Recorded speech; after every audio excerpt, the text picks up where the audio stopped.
Libya's dictator, Muammar Gaddafi, was deposed and killed in October 2011, marking the end of a bitter 8-month-long revolution. The country has been in chaos ever since.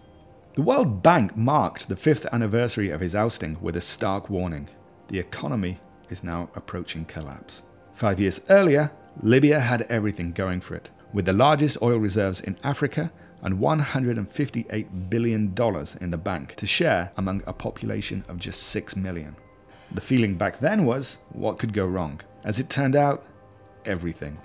The first free elections were held for a General National Congress, or GNC, in July 2012. Turnout was sky high, but the result was a messy parliament of unstable coalitions.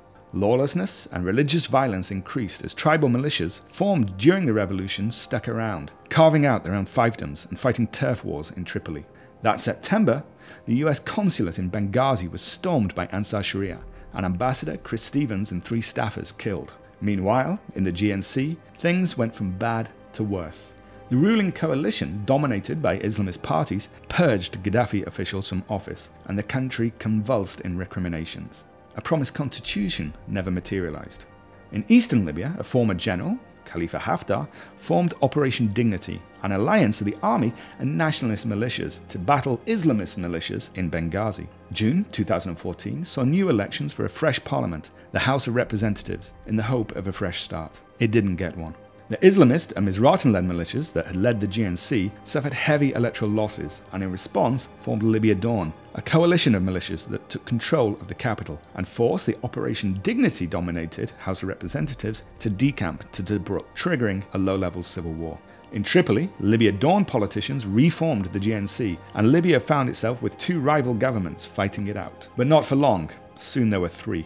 Islamic State, or Daesh, grew, establishing themselves between the 2 factions and forming a stronghold at the coastal town of Sirte. The chaos quickly jumped borders. Libyan weapons began turning up amongst militant fighters in Egypt's Sinai, while Libya-trained militants struck at Tunisia tourist spots of Bardo and Sousse in 2015. In February this year, the US Air Force returned to Libya's skies with its deadliest attack since NATO bombed Gaddafi, smashing the main Daesh training camp at Sabratha in western Libya. Soon after, Daesh allied with discontented residents in the Tunisian border town of Ben Gardan, attempting to establish a new Tunisian caliphate before being repulsed by security forces. The international community, whose bombs had brought the rebels victory in 2011, stepped in again through the United Nations. The UN's Libya Political Agreement, unveiled in December 2015, was rejected by both the House of Representatives and the GNC, one of the few things the warring parliaments could agree on. No matter, the UN went ahead and sponsored the creation of yet another new government, the Government of National Accord,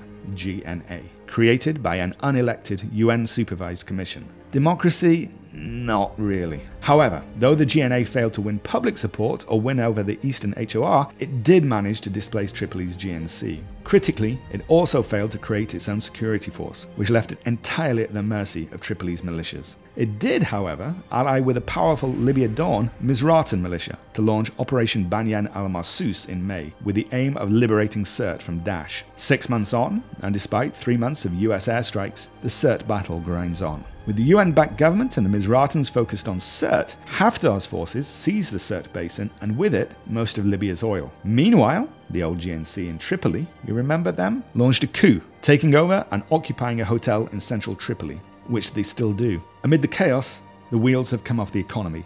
Tripoli is beset by power cuts, water cuts, cash shortages. Both Tripoli and Tobruk print separate currencies, galloping inflation, kidnapping, assassinations, and nightly militia battles. And all sides think the big one is still to come. The battle between Libya Dawn and Operation Dignity for the Sirte Basin and for that all-important oil. And who wins that will likely win the war.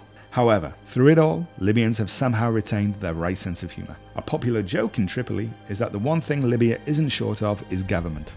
They have 3.